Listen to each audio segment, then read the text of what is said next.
Hello, everybody. Welcome back to Strategy Talks. This is episode 6. Can you believe it? I'm very excited today to have a special guest here. My friend Lisa Danforth will be joining me momentarily. She lives in Vermont like I do. I'm broadcasting live from Pittsfield and she is in Burlington. So if you are new to Strategy Talks, we talk about all things business and social media. My guests have talked about things like imposter syndrome, work ethic. I'm going to have a couple upcoming guests talking about LinkedIn. And today we're going to talk about the power of a pause with Lisa. So let me introduce you to Lisa. I'm going to welcome her on the show in just a second. I do want to tell you that if you're listening to the podcast, I want to put a special welcome out to you. Thank you for coming on board and listening. And if you're watching this on the replay, put hashtag replay in the comments so I know you watch this after. So I'm going to welcome Lisa from the green room and then I'm going to be giving you her bio so you'll know who I'm talking to today. So Lisa, hold on one second. I've got to go switch the backgrounds here for those of you who are here live watching. Lisa Danforth is a business growth strategist and leadership coach. Her mission is to help business owners and leaders develop a saner approach to success. I'm willing to bet that pausing has something to do with that. One that helps them stop overcommitting themselves and undercommitting to their goals, priorities, and most important relationships. Lisa's clients can confidently and consistently work towards tomorrow while staying present and connected to what and who matters most today. Lisa is a 29-year, 5-time entrepreneur. Welcome, Lisa. Thank you. I'm so excited to be on. Thanks, Dorien. Oh, I am so excited too. You had 5 businesses in 29 years? It's actually 30 now. I need to go on and change that, which is so hard to believe. Like that just sort of freaks me out. But 5 totally different businesses. Well, I had 2 totally separate catering divisions. Had a very high-end boutique catering business. But when 2008, I think a lot of us remember that year, right? That definitely made us take a pause. Yeah. I decided to start a barbecue business. So I had to completely create a whole separate business. So from about the age of 20 to now, 5 different businesses. That's crazy. So let's dive right in. We're going to talk about the power of a pause. Now, busy entrepreneur here. Right? I run my own business. I have kids. I have dogs. There's all kinds of things. And honestly, I need to pay the bills. So why would I pause? Why would I stop? Let's talk about that a little bit. And then you can explain to us why we should and how. And that's what I get all the time. I would love to be able to pause. That's just such a luxury. But here's the thing is when we don't pause, how do we determine what our priorities are? How do we fill up our bucket? All of the business owners that I talk to, my clients, they love to serve at a very high level. But when we have very little left, it's hard for us to serve at the level that we want to. But also, we need to be able to pause to have intention and be able to move forward in a way that moves us closer to where we're going, as opposed to either 2% off from goal, 2 degrees off, or maybe way off goal. And how do we determine what is a priority without pausing before we get into action? Is this something that is actually in alignment with my values, with where I want to go?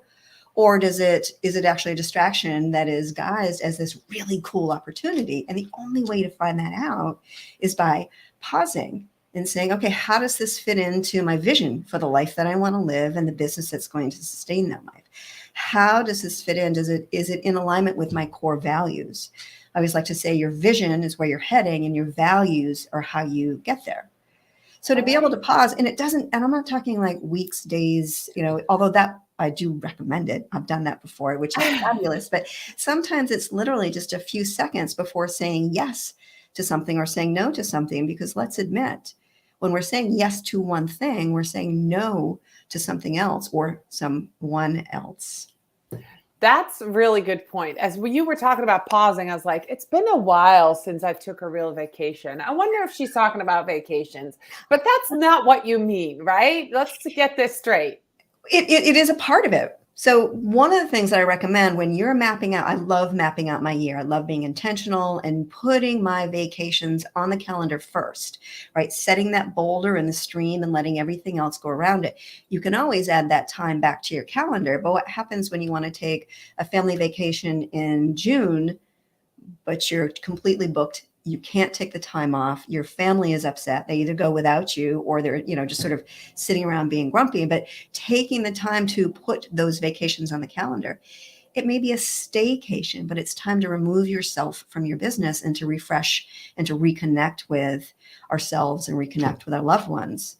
But also it might be, I'm a huge advocate for scheduling thinking time on our calendar. And most people are like, thinking time? What the hell are you talking about? That's a really cool concept. I just want to highlight a comment. Kate Payne is here. Hi, Kate. She said that values piece is so critical. When you were earlier talking about the value of, what you want to give and what you want to do and, value your time, right? I mean, isn't that one of the things that you should be doing as you're contemplating or if you're pausing is, what does that mean, right? Absolutely. And that is what the pause does, is it allows you to step back and be curious. And I love this quote and I share it all the time. And it is by Viktor Frankl, who is a Holocaust survivor, an author. I mean, just so much more. But his quote is, between stimulus and response, there is a space. In that space is our power to choose our response. In our response lies our growth and our freedom. And I truly believe in that space, just that pause, just that breath to say, let me get back to you on that. There's so many of us in business that we lack boundaries. We want to grow our business. We want to serve. We want to, just be that ultimate business person. That often means that our boundaries sort of kind of go by the wayside. And the problem is that when we don't have those boundaries, we're giving our power away. We're giving our time away. We're giving our worth away. So that our power is truly in that pause. Our freedom, time and financial, spiritual, all of it is within that pause of, is this adding to my life or is it taking away? Because let's admit, time is a non-renewable resource. Money is renewable. Time is not. We act as though time is, that's forever and our money is lacking.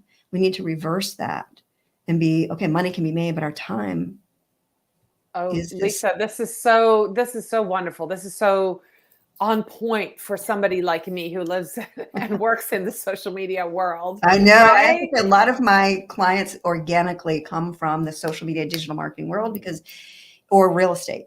Such a difficult time with boundaries. Everyone wants everything an hour ago. Right. Because and working with clients, working as a consultant, working with people in the social media sphere, it's easy to say, I have a retainer. Yes, I can do that. Yes, I can do that. And adding to a workload that's already there, right? You want to find, you as a business owner, you want to strike that balance between retaining the client and making space for the next client. And so where do you draw that line? But what you're saying is that pause will do that. Say, instead of saying yes in a meeting, say, I'll go back to you in an email, right? That's a way to pause, correct? That is a total way to pause. And here's the thing that I love to share, a little tool skill that you can put in your toolbox for those of us who have difficulty saying no and establishing boundaries. I no longer have that issue, which is a beautiful thing. Ask Kate Payne. It's hard to establish it, but it feels so good. But for those of us who have struggled with it, here's a tool. When someone is asking to, earn a right on your calendar, to consume your time, to bake 457 cookies for tomorrow's bake sale, say, can you get back to me on that tomorrow? I need to check my calendar just to make sure that I've got the space and I can really honor the work that I'm committing to. But here's the thing, is so often when we are the people pleaser and we're always saying yes, the people around us have become accustomed to us always saying yes. So they know that if they push us a little bit, they'll be like, okay, I'll do it. But when we create that space, that pause, we can go back and look at our calendar and go, oh, hells to the no, I'm not adding that. I don't have enough time to go to my child's soccer game and I'm going to commit to something else.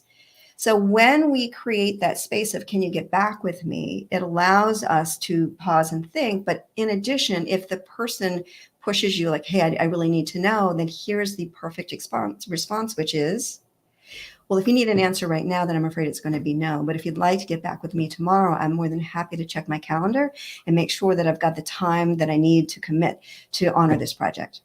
I love that. That is wonderful. I wanted to add something there. This was a tip that I got from a friend, Krista Nair, who I think she might have written it in her book. She's an author too. But she said that when somebody asks you to pick your brain, to take that time away, which is another example of when you should have that pause, she tells them yes, but, and ask them to do a task, right? So somebody's asking for your half hour, for your hour of your time. Yes, but I'd like you to go read the first chapters of my book and then send me an email and tell me blah, blah, blah. She said it weeds out so many people because it makes them, it gives them the responsibility and it gives you time to breathe and then say, am I really talking to people that I can help, or were they just lazy? They just wanted to pick my brain and didn't do any research themselves. And they're not willing to do anything. That's my big thing, is actually having sort of a short intake form for if anyone's booking a call with me, there's a short intake form. And if you can't fill that out, you have not earned a right on my calendar. And I know that sounds rather egoic, but if you're not willing to give me a little bit of information for me to serve you and support you, your choice is to not, take that time. Yeah. I want to pull up another comment here from Rahul is here. Our audience can sense when we're presenting is misaligned with our values, right? We're much more convincing when we remain rooted in our values. And I wanted to bring that back because you talked about values. And I think this is so true, right? Especially if we're talking about social media and, being transparent online. And so that's really, really important. Absolutely. And when we lean into our core values, our choices are in alignment with where we want to go, who we want to be, with our best selves. And even if it's like, we always have meetings that we can go to or events that we can go to, or all that, is that when we can pause and say, do I want to commit to this? Or am I going to hold my boundary of, no, this boundary is around my time to focus on this, because it's in alignment with my values, because it's in alignment with the life that I want to live. That is true authenticity. That's awesome. Sarah is here. Sarah Monroe. She says, another Vermonter. We have got a great audience today. Vermont is in the house. I know. Sarah says, this reminds me of what I do with reporters' questions, right? And if you're a speaker, and this also would apply to you, right? People give you questions on the go. If you're on stage, maybe at the end of your presentation, you don't have to answer in a split second. You can take a pause and ask for a pause for a moment or longer to give that answer. Sarah, you are so right. As a speaker, sometimes I'll be so true. I wrote a blog about that. Give me your email and I'll get it back to you, right? Or like, I have a resource for you. If you connect with me afterwards, I'll send it to you, right? You can take that pause and not have to answer on the spot right there. And when you do pause, actually someone asks you, like if you were to ask me a question, totally wasn't prepared for it. For me to pause shows that I'm being intentional. And it creates that space for someone to almost lean in, like, okay, this is going to be good because she's thinking about it, rather than just sort of coming off, shooting something off in the cuff. Especially on stage, to stop and think. It gives people to, like I said, they almost lean in because, like, ooh, okay, she's thinking about this. All right. I want to ask you a very practical question next. So, right, we're all busy. Those that are watching and listening might have a really busy schedule. I get up early. I go for a run. I, get home, eat breakfast, do dishes, let the dogs out, and I go to work, right? So you talked about putting it on the calendar, but when somebody is starting and they have this day in front of them with 10 to 12 hours worth of work, maybe they're working 60 hours a week, maybe they're overworking, they know they need to step back. How do you create that space? What do you either have to do, tell yourself? How do you even start anywhere just to start with that pause, because I know that once it becomes a habit, right? Once you do it and when you see the benefits, you're going to want more of that. But somebody who's so overwhelmed, what do you tell your coaching clients? What do you do? This is such a great question. And I've got to say, I've worked with all of my clients have struggled with this and continue to struggle with it because, again, we want to keep saying yes. There's a couple of different scenarios that I would recommend. I know, especially when we're starting in business, we know we're going to work more than 20-hour weeks and sometimes 60-hour weeks, but being intentional in, okay, so for the next 3 months, I am doubling down. I know that this is going to be the way, and I'm going to speak to my family, and we're going to make a plan around it. So being intentional and inviting people to the conversation and explaining what's going on is super helpful.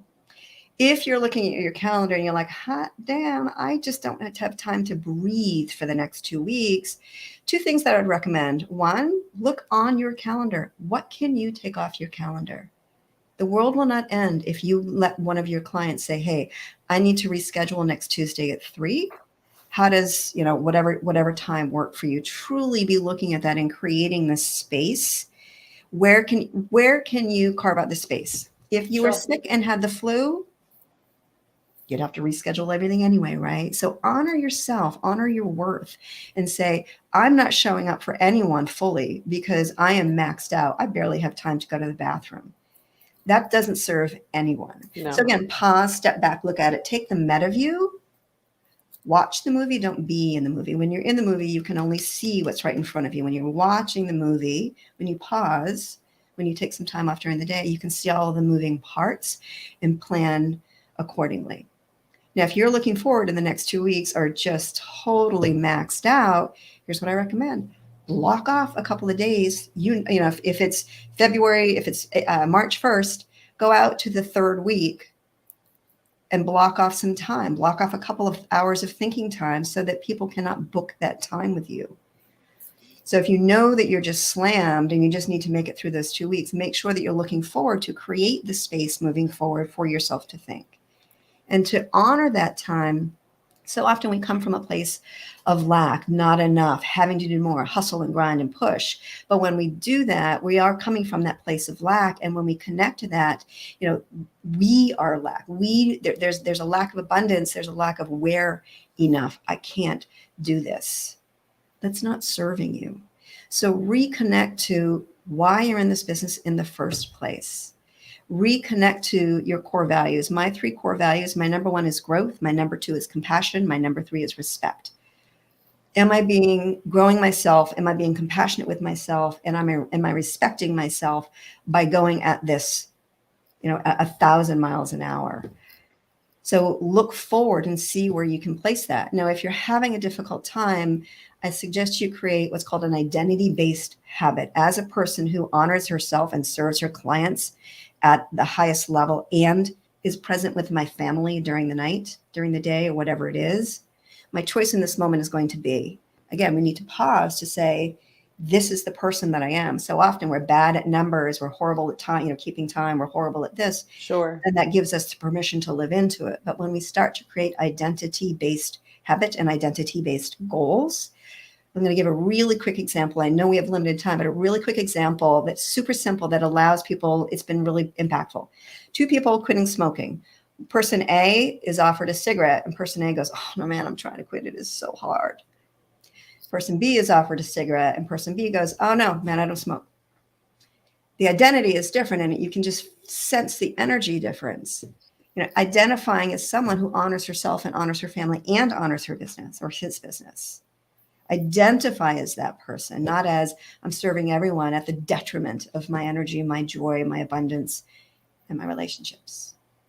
Well, that is a great place to pause. Thank you, Lisa, for this wonderful conversation.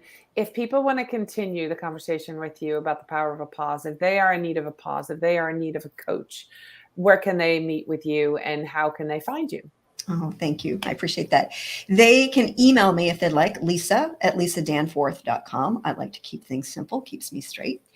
They can also go to my website, which is lisadanforth.com. What I want to add is put a slash and then values and you will get a free PDF that you can download if you'd like to work on your core values. You don't have to opt into anything.